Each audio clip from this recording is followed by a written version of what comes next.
this genealogy right here. There's two books here. One it lists all the names in alphabetical order, and the other one is in design order, how they appear on the quilt. The person that Carolyn Dorwood that prepared these said that it looked like it was probably a church project or something. It was done by the daughter of the woman that I'm representing, and I'm thinking it's probably maybe 1920s to 1930s, somewhere around in there. So you're welcome to look at it. I don't know if I can hold this, and I don't know if I can hold this and do this at the same time. I'm representing today Sarah, Lohr, Heiple, Blumenschein.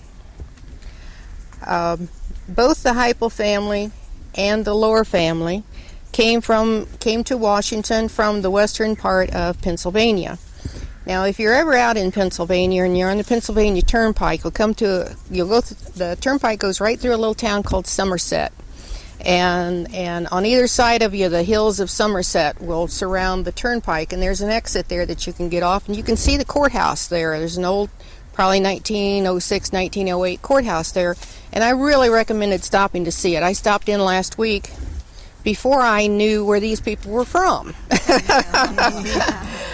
So, stopped in the courthouse, a beautiful stained glass ceiling in the atrium, beautiful old courthouse. There are war memorial monuments out front. I didn't find any Heiple names on the war monuments. There was Civil War, First and Second World War, Korean War, and Vietnam War. But there were all kinds of Lohrs there. There were at least 2 or 3 in every war that sacrificed their life. So she was one of probably about 10 or 11 children. She came out here with some brothers. Not all of them came. Like I said, there's still lots of Lohrs left. All the Heiples must have come out here because there were no Heiples there. The early Heiples, I just received some material today that said they probably came over in the early 1700s from Germany. German name. This Johann Paulus Heiple here was born in 1685 in Germany. And then we get down to Christian Heiple, his son, was born 1730 in Pennsylvania. So they were in Pennsylvania at the time. And they didn't come to this part of Pennsylvania until about 1770, 1780. There were still a lot of Indians in the area. And George Lohr settled in Somerset County in 1779 after serving in the Revolutionary War. Now his land might have been a land grant because the Revolutionary War soldiers were given land grants in exchange for their service. There was an Indian massacre in 1782 at a neighboring farm. Parents and 7 daughters were killed by the Indians. There were several massacres around in the area. We're not finding anything in the Lohr and the Heiple family. There was one son that survived the massacre because he was not at home at the time. Then there was a treaty that was signed. The Indians in the area, it was the home of the Iroquois or Mingos, and I think if you what was the name of that? I'm not even going to talk about it. I can't remember the name of the movie now, but I think they talked about Mingos and Iroquois in that movie on the Revolutionary War. And the treaty was signed with a confederacy of 6 nations. This was their hunting ground, although remains of villages have been found. And it was sold to the U.S. in the Treaty of St. Stanwix, or Fort Stanwix. Christian Heiple here was involved in something called the Whiskey Rebellion. Now, when farmers, particularly this far away from the eastern seacoast, farmers in this area, it was very difficult to get their grain to market because 4 bushels of grain was all one donkey could carry. Now, if you had, if you were doing very well, you just couldn't get your grain to market before it rotted.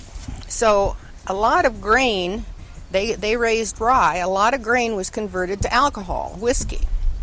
Well, then the federal government thought, well, this would be a good way to raise some revenue. We'll put 10 cents a gallon tax on this whiskey. Well, the distillers in the area, they didn't like that.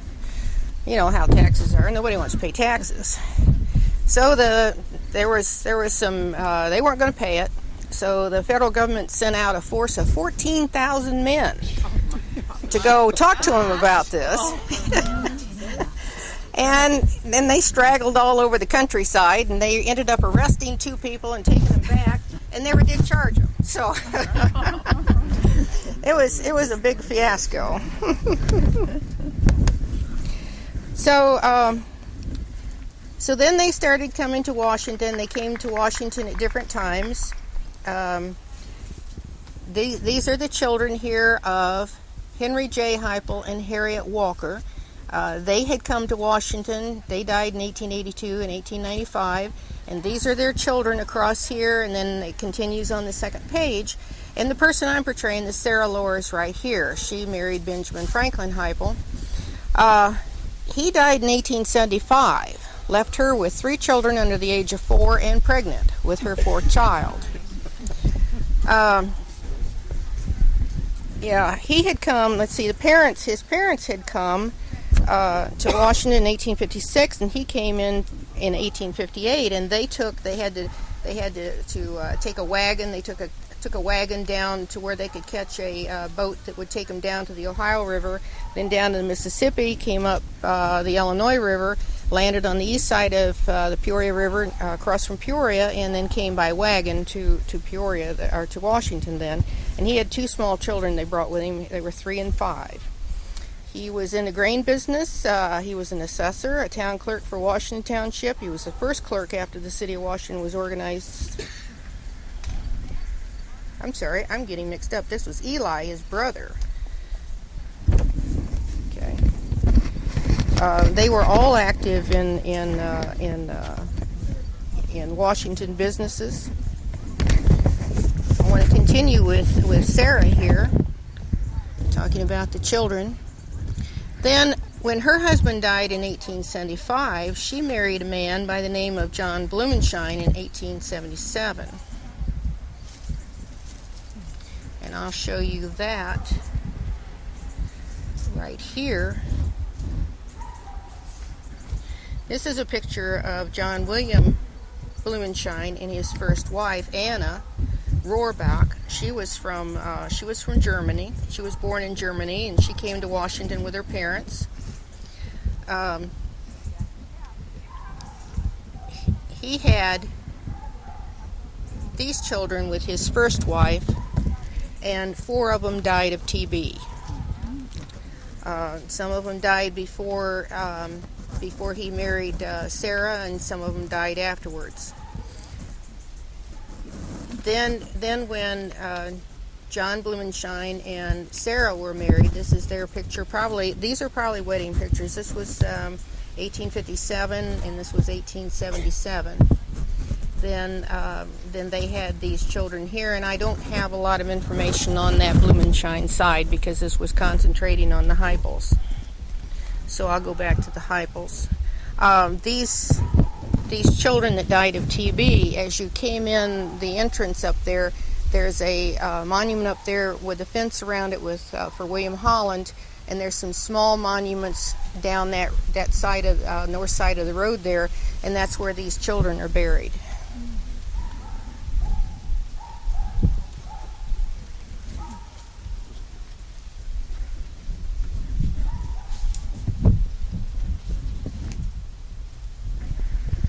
Okay. I've got my notes. My notes went flying a while ago. Okay, we'll go back to yes, Eli was very active in politics.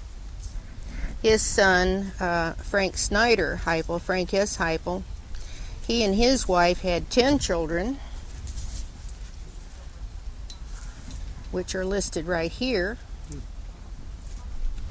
Most of them survived to die and be die of old age. There's pictures here across the bottom. You're welcome to look at them later. These are from the Picturesque Washington. It was published in 1906. This is a picture of his house, Frank Heiple's house on South Main Street. As you go out South Main Street and you come to that first cornfield on your left, there's a couple of big tall trees there. That was where this house was at. It deteriorated after the family left. Some of the family still owned it, and it deteriorated, and they didn't want to sell it, and they didn't want to fix it up, and it ended up being torn down, and that's why you see those old trees there now and no house. And he was in business with Augustus Heiple was in business with Kingsbury. He married a Kingsbury, and there's Heiple in Kingsbury tenements, and also some other Heiple houses there. There's a Heiple house here that's been torn down.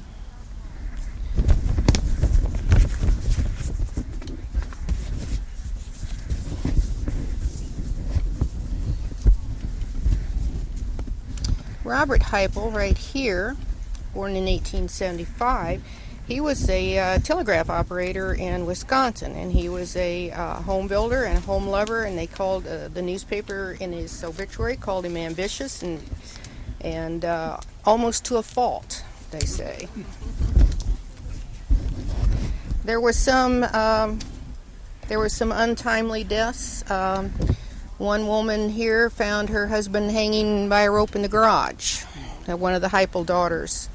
There's another Heiple on here. I believe it's on this side right here. Maybe see it comes down to here to Harold Benjamin. Harold Benjamin and his wife lost their only child, their only son, at the Battle of the Bulge in 1944.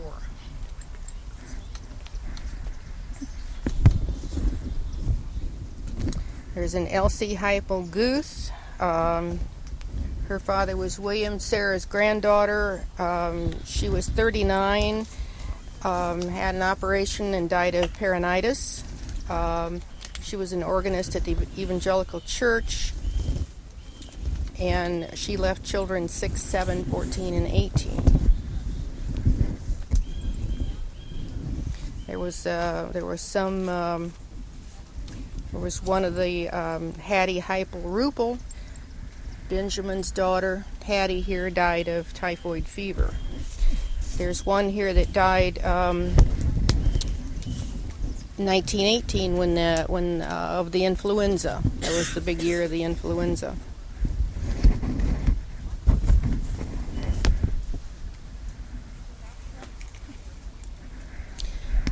It's interesting how when you're looking at these genealogies, people talk about, well, there's too much attention to certain names in Washington, but a family that's been here a long time has intermarried with all other families. You'll find Danforths and Hollands and there's a Dunnington that was a neighbor of mine for a while. So many names are gone now. There's no descendants left. And there are some left. There's Zinzer. Here we're getting down the Heiples. We're getting down to the Zinzers, and then down to Caroline Martini. A lot of you might remember Caroline.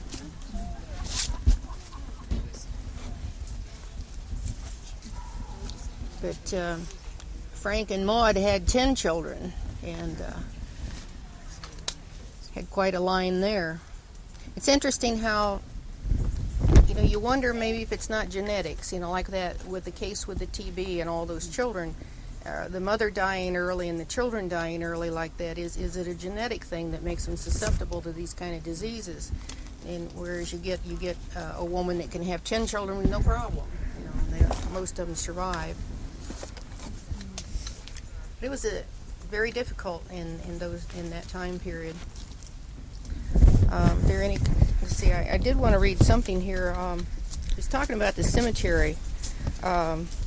He's talking here, this was in the paper in 1887, the foundation for the large monument for Mary E. Snyder. She was a Heiple. She was wife of Eli, right here, Mary Snyder. Foundation for the large monument to be erected in the memory of Mrs. E. E. Heiple was laid last week, and the monument will arrive in a short time. The new cemetery has recently received several additions in the shape of monuments that are credit to any cemetery, notwithstanding the great kick that was made when the new cemetery was bought. Apparently some people objected to the new cemetery. It still only requires the sale of one more lot to have derived enough revenue therefrom to pay the principal of the debt, and not yet one half the lots are sold. It was a good investment for the city from a financial standpoint, to say nothing of the convenience and beauty of the new grounds. So now, this would be considered the new cemetery, or the other part? I think the other part is the new cemetery, because I think there's only one monument here to the Heiples. There's some small ones here, but that's Benjamin Heiple there, and I think all the other Heiple monuments are in the new part of the cemetery over there. In 1887, I think that would put him over there also. Yeah, so. Good afternoon, all. We're really